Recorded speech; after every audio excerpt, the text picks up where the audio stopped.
I left my entire life, my quiet garden, and every cherished memory behind, moving across 3 states just because my daughter said she needed me for her new baby.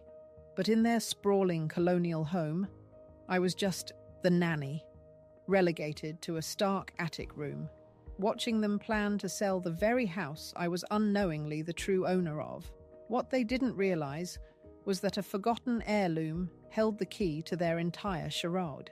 Before we jump back in, don't forget to subscribe while you're listening, and let us know in the comments where you're tuning in from. Now, take a breath and listen closely. This is my story.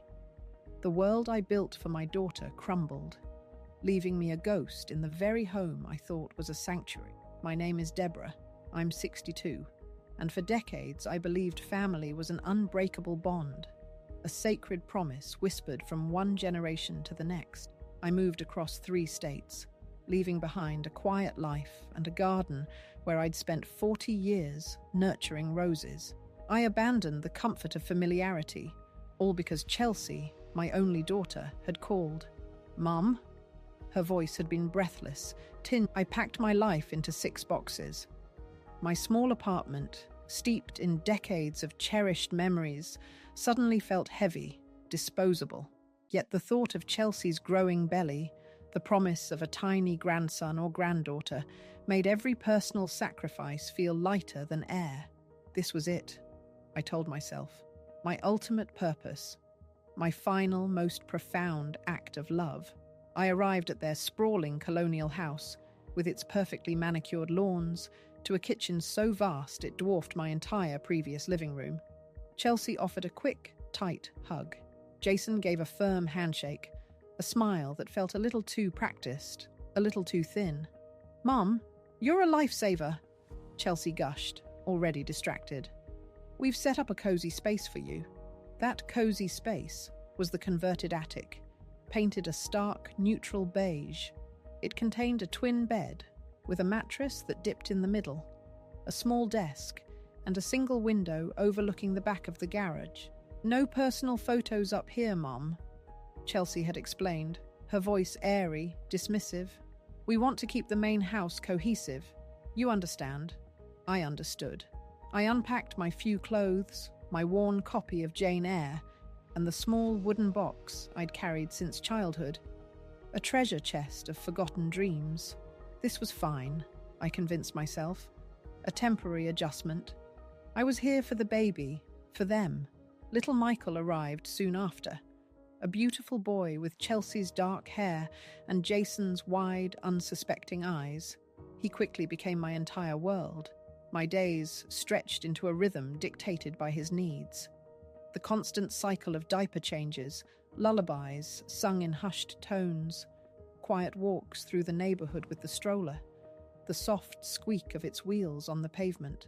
I cooked their meals, cleaned their house from top to bottom, and meticulously managed Michael's increasingly complex feeding schedule. "Mum, can you just whip up something quick for dinner? We're so slammed," Chelsea would often say, rushing past me to Jason, who would already be sunk deep into the sofa, his eyes glued to his phone. "Oh, and don't forget to call the dry cleaners, please." My own life faded into the background, an echo. One humid afternoon, I was burping Michael, his tiny head nestled against my shoulder, his small body warm and comforting. Jason ambled into the living room, cell phone pressed to his ear. Yeah, the new nanny's great, keeps things running smooth. Barely know she's here." He chuckled into the phone, a low, easy sound, then caught my eye. His smile instantly faded, replaced by a quick, almost imperceptible frown. He raised a finger, a universal sign for 1 minute, before turning his back to me, his voice dropping to a low, conspiratorial murmur. "Barely know she's here." The words, so casual, so flippant, sliced through me. A nanny. That's what I was to them. Invisible. Later that same week, Chelsea had friends over for what sounded like a raucous brunch. I was in the kitchen, preparing Michael's formula, the clatter of silverware and high-pitched laughter filtering through the door. I heard Chelsea's voice, bright and carefree. Oh, Mom's just back there. She's so good with Michael. Honestly, she's been a godsend. We barely have to lift a finger. A friend chimed in, her voice dripping with admiration. That's so convenient. My mother would never. Is she staying long term? Chelsea's response was quick, a little too loud, a bit too forced. Oh, for now.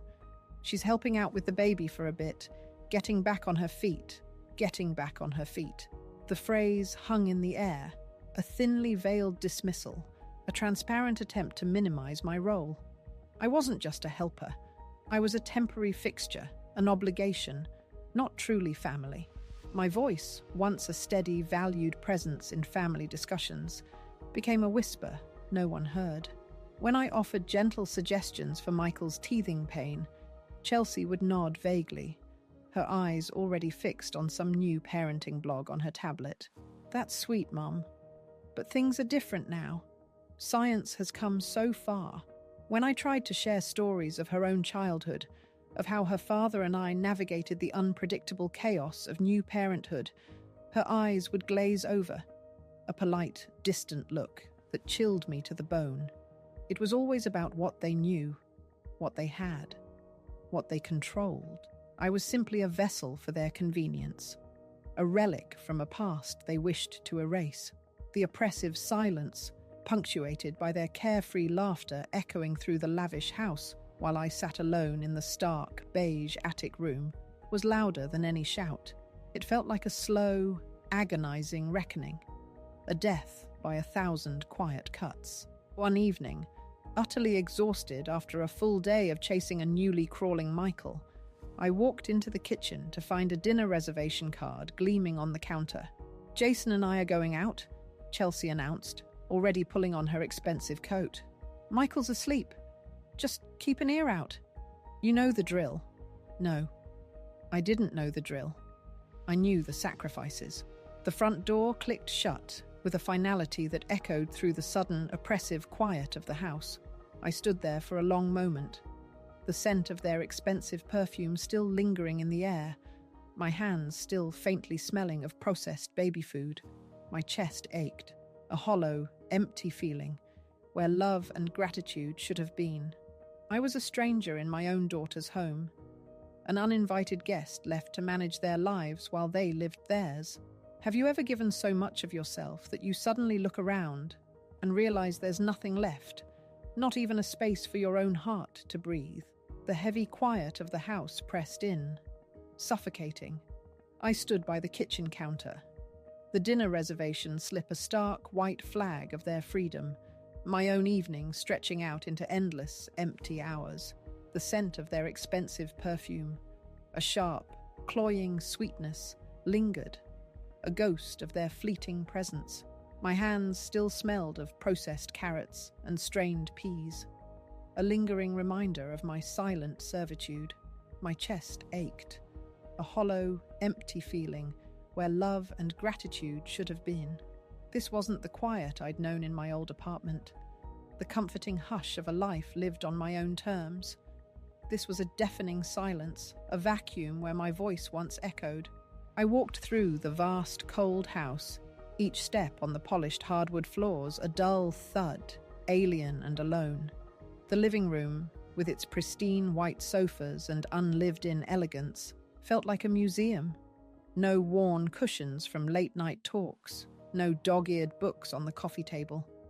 Just perfect, untouchable surfaces. My gaze drifted to a framed photo on the mantel, Chelsea and Jason, beaming, holding little Michael as a newborn. I wasn't in the frame. I was the one who took the picture, always outside the perfect moment. I climbed the narrow stairs to the attic, the beige walls of my cozy space closing in. The air felt stale, trapped. I sat on the edge of the lumpy twin bed, the single window a dark rectangle against the deepening twilight. No moon visible, just the faint glow of a distant street lamp peeking over the garage roof. This was my world now, a silent, unremarkable box tucked away, out of sight. My eyes fell on the small wooden box I'd carried across states, placed discreetly under the desk. It wasn't an heirloom, not in the traditional sense, It was just an old cigar box, dark wood, stained faintly with something that smelled of forgotten cedar and damp earth. I'd found it in the back of my father's closet after he passed, tucked away with his old fishing lures. A lifetime ago, it had been my secret world. My fingers traced the faint carvings on its lid, initials I'd scratched into the wood as a girl, DL, for Deborah Lawson. With a soft click, the lid lifted. A faint, earthy scent rose, mingling with the metallic tang of old glue. Inside, nestled on a bed of faded velvet, lay my stamp collection. Tiny, colourful squares of paper, each a miniature window to a forgotten time, a different place. I picked up an album, its cover worn smooth. My fingers fumbled slightly as I turned the brittle pages. The stamps lay organised with a meticulousness that surprised even me, remembering my childhood self. Here was the first one I ever bought, a vivid blue train, steam billowing from its chimney. I remembered the joy, the fierce focus I'd had, poring over catalogues, swapping with other kids at the local coin shop. It was a time when my world felt expansive, not confined to 4 beige walls. Each stamp was a story, a snippet of history, a tiny rebellion against the ordinary. I remembered the red-orange, inverted Jenny, the rare misprint my father had once shown me in a catalogue, joking about how, if I ever found one, our lives would change. It was a silly, impossible dream. But holding those small pieces of paper now, I felt a faint warmth spread through my chest, a sensation that had nothing to do with Michael's warmth, nothing to do with Chelsea's needs. It was something just for me. This tiny, forgotten collection, a quiet whisper from a past where I felt seen, felt valuable, felt like me. The silence of the attic still stretched around me, but now it wasn't empty. It was filled with the soft rustle of old paper, the phantom click of a turnstile, the distant hum of a world I'd once belonged to, and for the first time in months, a fleeting thought sparked, a tiny ember of possibility. Could something so small, so overlooked, hold a secret power capable of changing everything? The quiet hum of the house, once a constant, now held a new, unsettling frequency. After Michael was finally asleep, nestled in his crib upstairs, I found myself lingering downstairs. My hands, still smelling of strained peas, had a phantom ache, a ghost of endless tasks. The subtle sting of Jason's nanny comment, of Chelsea's getting back on her feet, had embedded itself deep, like a splinter under the skin. It pulsed with a quiet, icy heat, slowly stripping away my old self. I moved through their sprawling home with new eyes, not just as a caretaker, but as an observer. Every perfect vase, every gleaming surface, every piece of expensive art now seemed to shriek with a silent, desperate question. Their lives were a meticulously staged play. Chelsea, with her perfectly coiffed hair and designer clothes, constantly talked about networking, about climbing the social ladder. Jason, forever glued to his phone, boasted about new investments, lavish weekend trips to exclusive resorts I'd only ever seen in magazines. Yet, a subtle tension, like a taut thread, ran beneath their polished facade. Chelsea's laughter, once bright, now occasionally sounded brittle, a little too loud. Jason's confident pronouncements would sometimes end with a sigh, barely audible. I noticed it first in their hurried conversations, hushed tones behind closed doors, only to be interrupted when I would approach, the words suddenly cut off, a fleeting glimpse of a stressed expression, quickly masked. One Tuesday, Chelsea insisted on a new, imported formula for Michael, far pricier than his usual. "It's just better for him, Mum," she'd said, dismissing my raised eyebrow. "Only the best for our boy, right?" Later that day, I found the receipt crumpled in the kitchen trash, a staggering amount for formula. As I straightened the counter, I heard Jason's voice from the adjoining living room, sharp with frustration. "Chelsea, this is insane. That new formula? The car payment is already overdue and the credit card statement is..." I don't even want to look at it. Chelsea's voice, a tight whisper, replied, Keep your voice down. Michael's asleep. Look, we'll figure it out. My bonus is coming. Remember? Jason scoffed, a dry, humorless sound. Your bonus barely covers the minimum on these cards, let alone the mortgage. We're bleeding money, Chelsea. Fast. My blood ran cold. Mortgage, minimums. Their luxurious lifestyle, all this pretense of effortless wealth, was a house of cards. The new formula, the designer clothes, the extravagant dinners. It wasn't just frivolous. It was a desperate attempt to maintain an illusion. I cleaned the kitchen in a daze, the rhythm of my movements automatic. But my mind raced. The silence I often found myself in wasn't just my exclusion. It was a deliberate choice by them to hide their reality. They didn't want me around for connection. They wanted my labor, my silent presence keeping their son happy while they frantically juggled their impending ruin.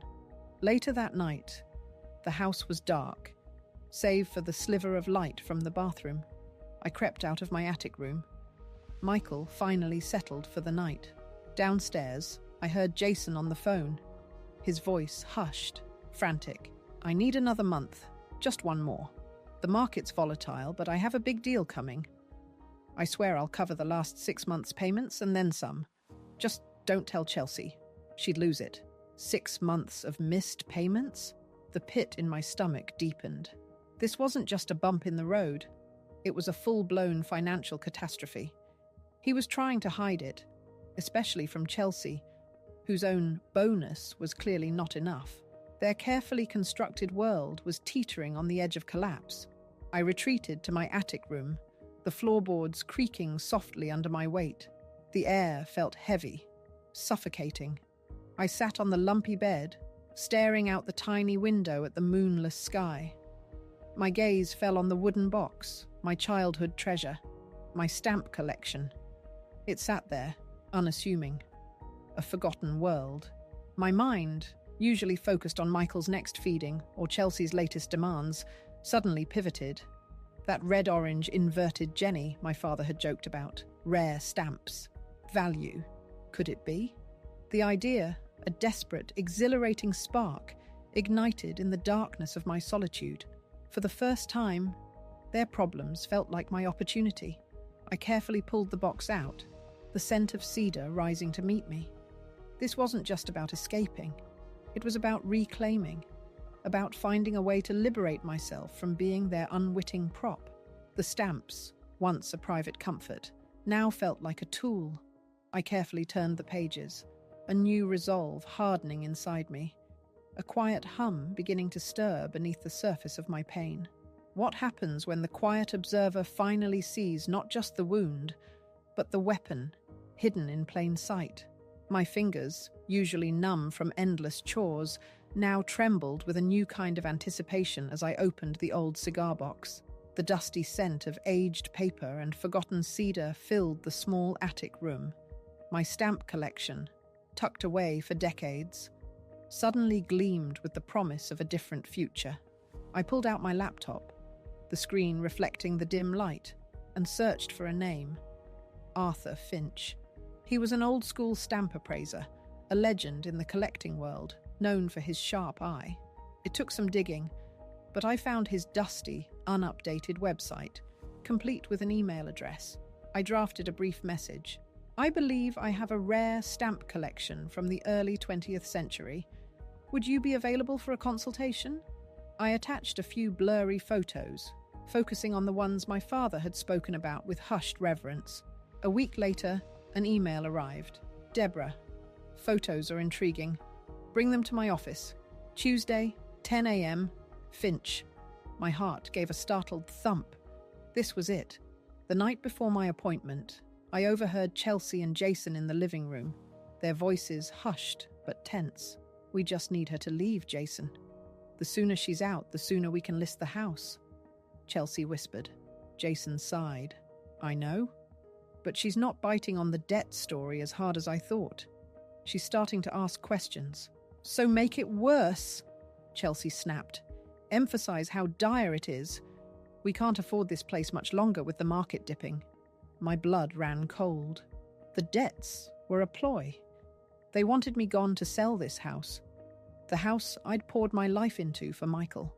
The rage I felt was a cold, quiet fire. Tuesday morning dawned crisp and clear. I woke before anyone else, dressed carefully, a quiet defiance in my simple clothes. I left a note for Chelsea about Michael's feeding schedule and slipped out of the house. The city bus, a rumble of forgotten freedom, took me downtown. Finch's office was in a cramped building, smelling of old wood and even older paper. Arthur Finch himself was a spectacled owl of a man, his eyes sharp behind thick lenses. He took the albums with an almost surgical reverence, his gnarled fingers turning pages with surprising delicacy. He murmured, his breath a soft whistle. He spent nearly an hour, meticulously examining each stamp with a jeweler's loupe.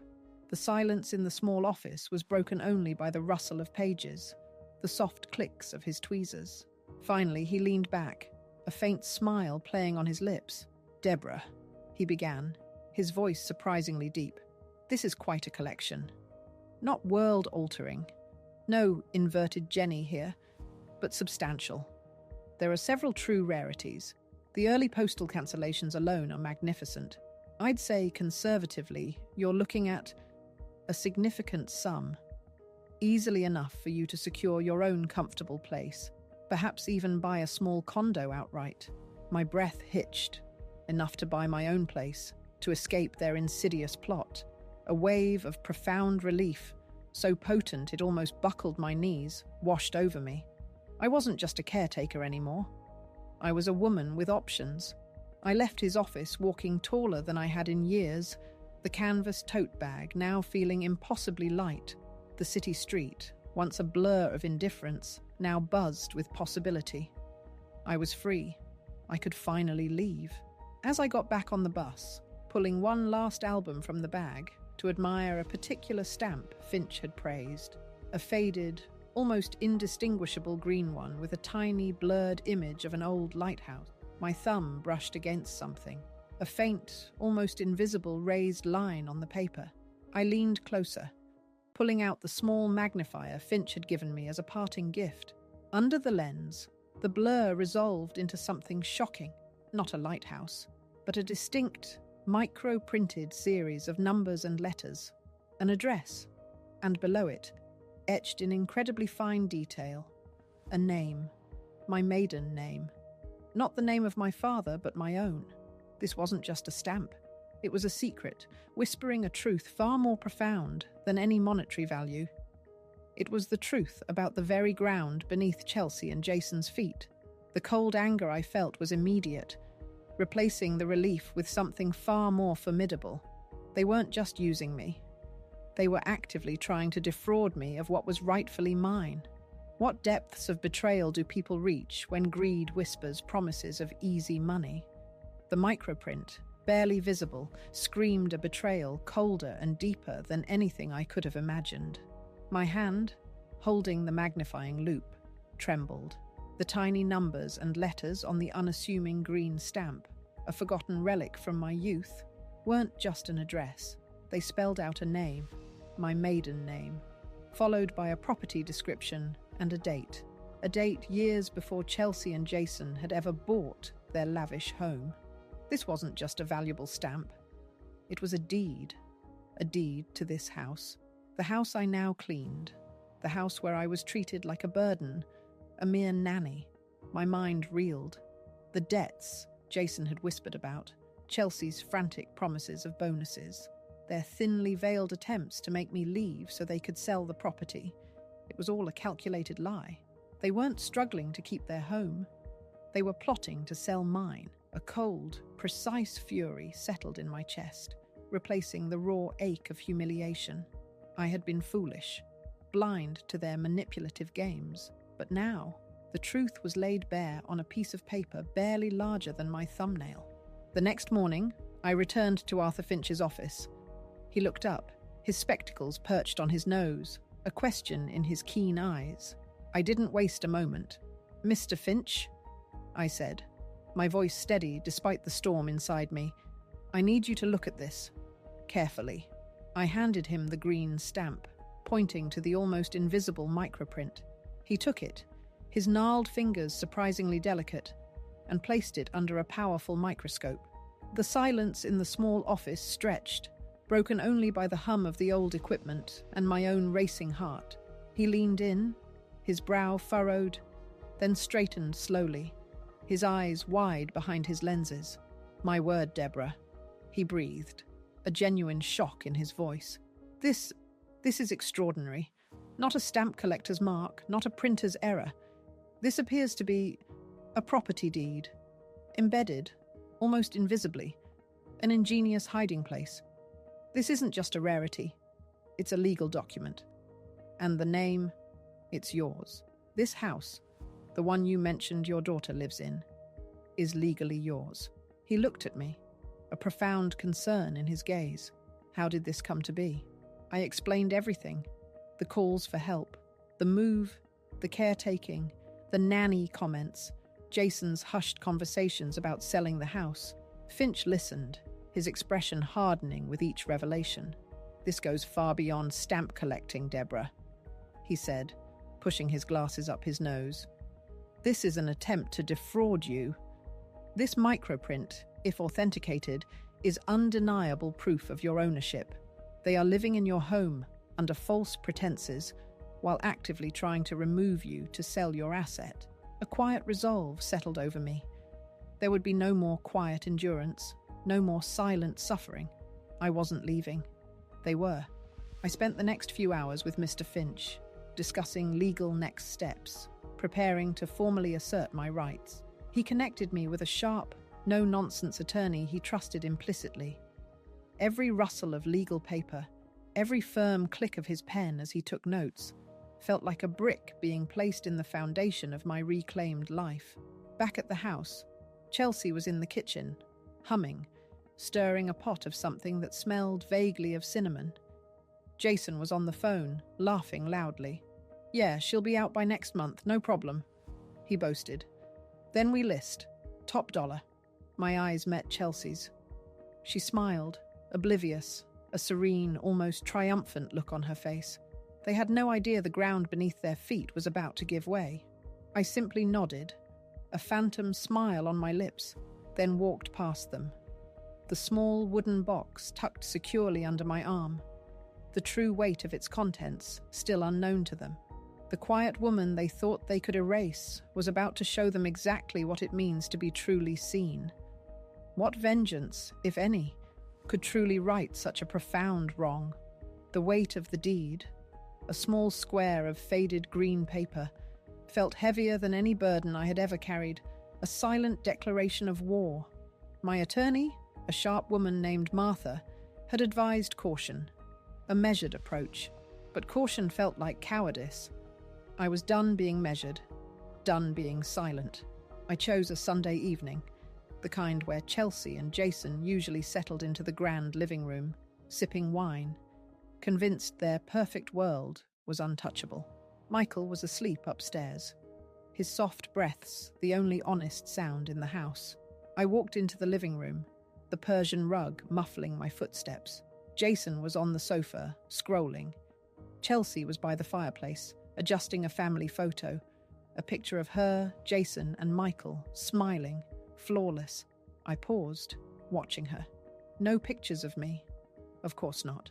"Chelsea," I said, my voice cutting through the soft jazz playing from their expensive speakers. She turned, a polite, slightly impatient smile on her face. Jason looked up, a flicker of annoyance in his eyes. "Mom? Everything all right?" I didn't answer directly. I walked to the coffee table, a gleaming slab of polished marble, and placed the small wooden cigar box on its surface. It was absurdly out of place amidst their sleek decor. Chelsea frowned. "Mum, what's that?" "It's my past," I said, my voice even. "And your future." I opened the box slowly, revealing the albums, the tiny, colourful stamps nestled within. Jason snorted, a dismissive sound. "Stamps, Mom? Really? Did you call us in here for a show and tell?" I ignored him. My gaze locked on Chelsea. "Do you remember when your father and I first found this house?" Her brow furrowed. Of course. You bought it when I was just a girl. You always talked about how much you loved it. Yes, I said, a ghost of a smile touching my lips. We did. Every brick, every beam. This house was a dream. I pulled out the green stamp, the one with the microprint, and handed it to Chelsea. Look closely. She took it, her expression shifting from impatience to mild curiosity, then confusion. She held it to the light, turning it over. It's just a really old stamp, Mom. What am I supposed to see? Jason, now intrigued despite himself, leaned closer. What is it, Chels? There's tiny writing, she murmured, squinting. Like an address? And a name. Her eyes widened. She looked up, directly into mine, a flicker of dawning comprehension, then stark disbelief. Deborah Lawson, your maiden name. Mum. What is this? It's the deed, I stated, my voice clear and calm, echoing slightly in the vast room. Jason scoffed, standing up. The deed? Don't be ridiculous, Mom. We bought this house. He reached for the stamp, but Chelsea pulled it back. Her eyes, usually so dismissive, were wide with a growing horror. Jason, it says 1993. It's dated before you and I even met. The colour drained from Jason's face. He snatched the stamp, his fingers clumsy, and fumbled for his phone, his jaw working. This is a joke. A sick, twisted joke. No joke, I said, my voice gaining a quiet power. This house, the one you've been living in, the one you've been planning to sell from under me, was never yours to begin with. It was, and still is, mine. The silence that followed was thick, suffocating, broken only by Jason's laboured breathing. His phone slipped from his hand, hitting the marble with a dull thud. Chelsea stared at me, her mouth slightly agape, a single tear tracing a path down her pale cheek. It wasn't a tear of remorse, but of shock, of a world collapsing around her. You knew? She whispered. All this time? I know now, I replied, my gaze unwavering. I know about your debts, Jason. I know about your plans to list my house, and I know the truth. The colour returned to Jason's face, not in a flush of shame, but a furious, mottled red. You devious old woman. You planned this. You lied. He lunged forward, his hand clenched, but Chelsea caught his arm, pulling him back. No, Jason, no! I stood my ground, my posture firm, unyielding. I didn't lie. I simply observed. And now, the truth is laid bare. The silence returned, heavy with their disbelief, their rage, and my quiet victory. It was the moment the invisible woman finally became unavoidable, a force to be reckoned with. What happens when the quiet storm finally breaks, and the wreckage of truth becomes impossible to ignore? Jason's face, contorted with a primal rage, lunged forward. But Chelsea's shrill cry stopped him cold. Are you out of your DMN mind, Jason? Her voice trembled, not with fear for me, but for the unravelling of her carefully constructed life. His fists clenched, trembling with frustrated fury. This is a setup. You think you can just waltz in here with some antique stamp and claim our home? His words were laced with venom, his eyes burning into mine. I met his gaze, unflinching. It's not just an antique stamp, Jason. It's the truth. And yes, I can, because it is my home. Chelsea, pale and shaken, stared from me to Jason. But the mortgage? Our names are on the deed, Mom. She sounded desperate, clinging to a fading illusion. The deed you think you have is fraudulent, I stated calmly, the words like ice. The true ownership was never transferred. Jason scoffed, a hollow, bitter sound. This is bluff, Mom. A ridiculous bluff. No judge will believe this. We have legal documents. We paid. You paid nothing, I countered, my voice low but firm. You fabricated debts. You plotted to force me out to sell my property, and I have the evidence. Their silence, thick with shock and a dawning realization, was a balm. Michael's soft cooing from upstairs, a brief, innocent sound, cut through the heavy air, a stark contrast to the ugliness unfolding. The next morning, The grand house felt different. A palpable tension hung in the air, a silence heavier than any before. Chelsea avoided my gaze, flitting through the kitchen like a nervous bird.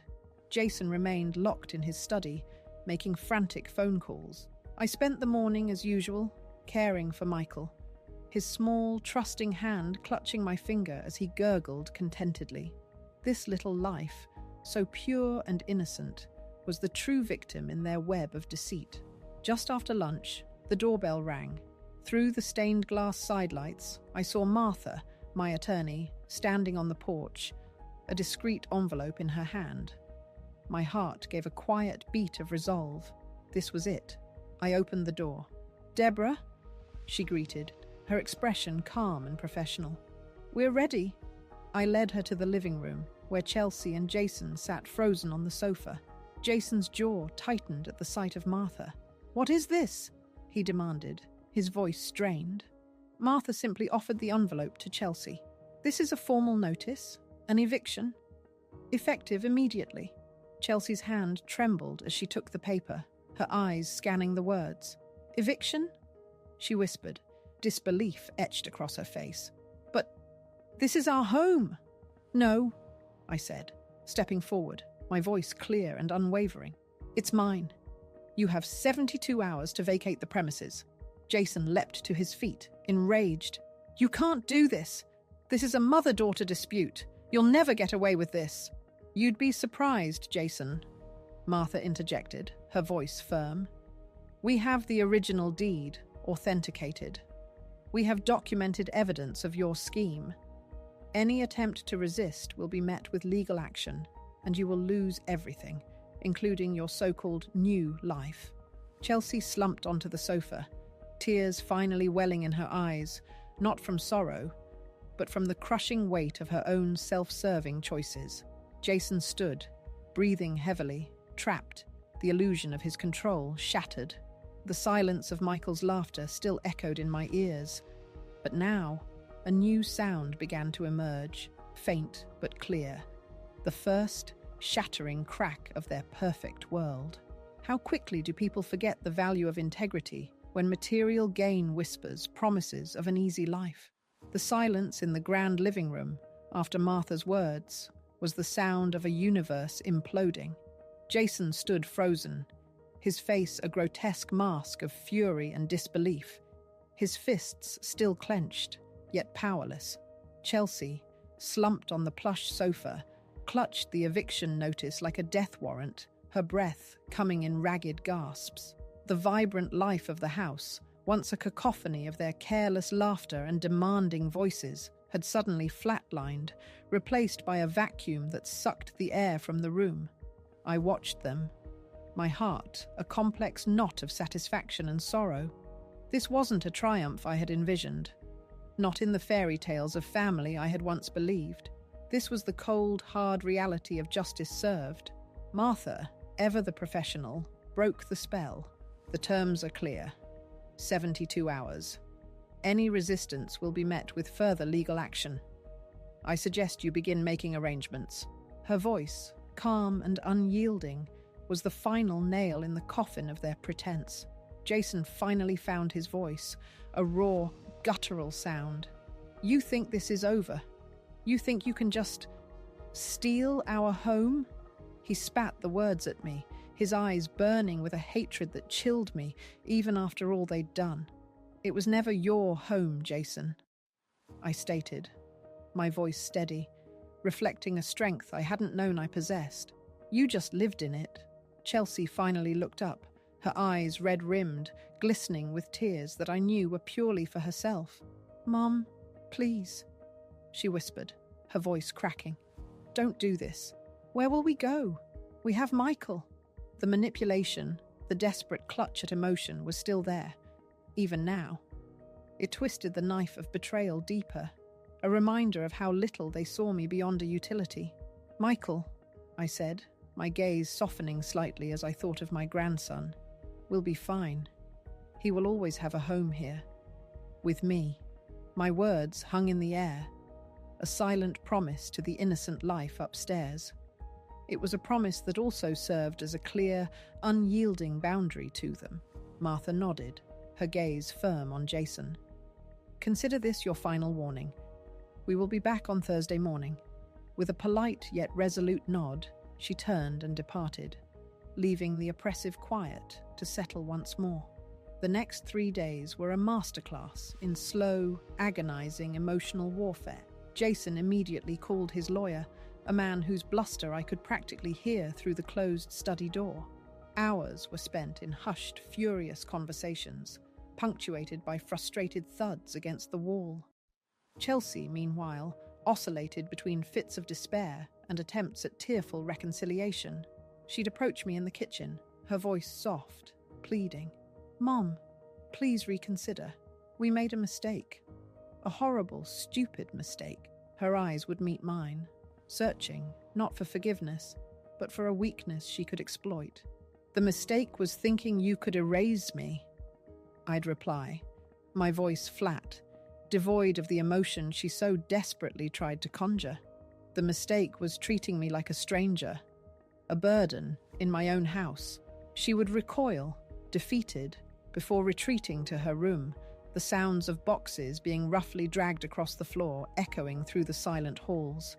The house, once meticulously ordered, descended into chaos. Designer clothes, once folded precisely, were now haphazardly tossed into garbage bags. Expensive vases, previously pristine, sat precariously on the floor, waiting to be boxed. The scent of their desperation mingled with the rising dust. I saw Jason, red-faced, struggling with a massive flat-screen TV, cursing under his breath. I saw Chelsea weeping silently over a collection of designer shoes, as if these were the true victims of their unraveling.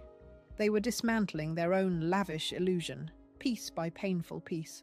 I continued my routine with Michael, tending to his every need.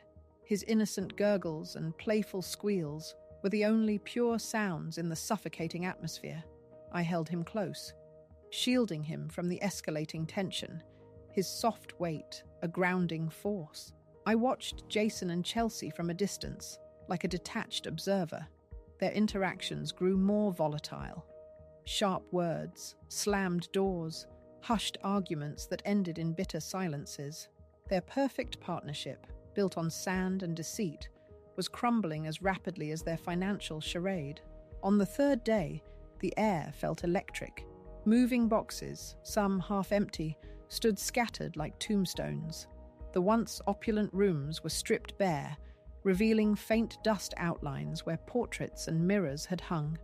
Michael, thankfully, was asleep in his crib. Around mid-morning, I saw Jason dragging the last of their large suitcases down the grand staircase, his face grim, eyes sunken. Chelsea followed, a small duffel bag slung over her shoulder, her posture slumped, defeat radiating from her. She stopped at the bottom of the stairs, her gaze sweeping over the vast, empty living room. Her eyes, devoid of their usual sparkle, landed on me. For a fleeting moment, I thought I saw a flicker of something new. Not remorse, perhaps, but a raw, unvarnished regret for the life she was losing. "Mom," she started, her voice barely a whisper, then choked on the word. She opened her mouth again, but no sound came out. No apology, no understanding. Just a profound, self-pitying silence. Jason, unwilling to face me, just pushed open the front door, the morning light spilling into the empty foyer, illuminating dust motes dancing in the air. Chelsea finally turned, her shoulders slumping further, and walked out the door, her back to me. No goodbye, no final words, just the quiet click of the heavy door shutting behind them, a sound of absolute finality. The house was truly silent now, not the oppressive silence of my isolation, but a vast, peaceful emptiness. I walked through the rooms, the echoes of their frantic packing still clinging to the air, but slowly dissipating. The dust motes settled. The afternoon sun streamed through the bare windows, illuminating patterns on the polished floors where furniture once stood. This was my home again. Every corner, every sunbeam, Every quiet hum of the old house now spoke to me, a language of reclaimed peace. I went to my attic room, no longer a cozy space of banishment, but simply a room. I brought down the old cigar box, my stamp collection. I didn't open it immediately.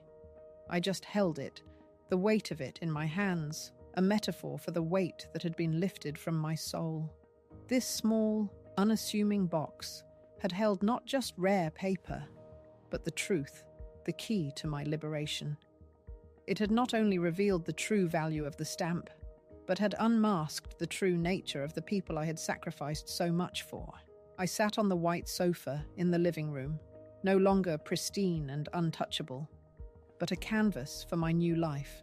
The silence enveloped me, not as a threat, but as a comforting blanket. I thought of Michael, stirring softly upstairs. My commitment to him, to his well-being, remained unwavering. He was the innocent, the only true legacy from my daughter. And here, in this home, under my care, he would know true unconditional love, a stark contrast to the transactional affection his parents had offered. My journey had led me through the fires of betrayal, but I had emerged, not unscathed, but forged anew. The true value was never in the material possessions, but in the integrity of one's spirit and the unwavering courage to reclaim it. The most profound transformations often begin not with a bang, but with the quiet courage to see the truth, even when it means tearing down everything you thought was sacred.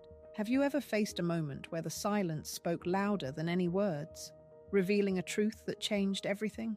Share your story in the comments below. Your voice matters deeply to this community.